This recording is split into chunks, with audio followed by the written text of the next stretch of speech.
Ô Gustavo, o Brasil pode entrar num processo aí de recessão, num cenário de recessão no segundo semestre? E aí um complemento, né, a minha dúvida. Nesse cenário ou nessa perspectiva, diante dos dados, obviamente, de alta frequência que o Banco Central analisa, vai ter espaço para chegar até onde, na sua percepção, o juro brasileiro pelo Banco Central? Porque já tem algo contratado, já está na conta de alguns economistas um aumento adicional em maio, e aí, diante de um cenário, uma perspectiva, até onde a gente pode chegar?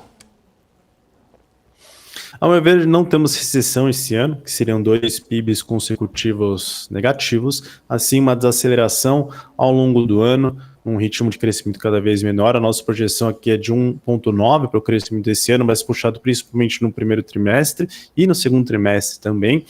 E em relação aos juros, ao nosso ver, ele deve chegar a pelo menos 15,25, ou seja, é um ponto contratado para a reunião de março, mais 0,75 em maio e 0,25 em junho, encerrando em 15,25, e não vemos espaço, por enquanto, para cortes esse ano, e sim apenas em 2026, entre o fim do primeiro trimestre para o segundo trimestre. Acredito, claro, se não houver nenhum grande choque, se não tivermos ainda uma maior descoordenação entre o fiscal e a política monetária, podemos observar quedas de juros no ano que vem. Lembrando, eu vi que vocês estavam conversando aqui, questões eleitorais também começam a entrar no radar, isso gera mais incertezas, mais volatilidade, a depender do que o governo vai ou não fazer, isso também pode gerar um maior ou menor aquecimento na economia. Então, tem muita coisa para ocorrer ainda, mas no fundo, quando a gente olha as questões da inflação, ela ainda vai ser impactada pela atividade econômica, nosso ver vai ter um crescimento mais forte, como eu trouxe no primeiro semestre.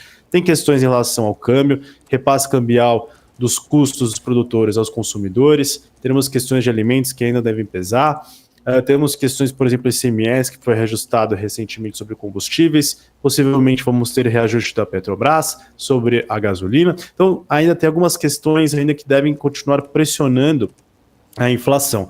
E aí o ponto mais importante, né, o que a gente está observando de perto é aquela relação entre o mercado de trabalho, com a taxa de emprego uma das menores históricas, e o preço de serviços, que são muito relacionadas. E os preços de serviços, ao nosso ver, devem continuar ainda no patamar ascendente, ficando entre 6% e 7% em 2025, que dificulta um pouco ainda o trabalho do Banco Central. Então, como estamos falando de atividade econômica, essa desaceleração contribui. A gente deve essa contínua desaceleração ao longo do ano, mas o preço de serviços também deve tentar trazer algum alívio se a gente tiver uma desaceleração maior da economia.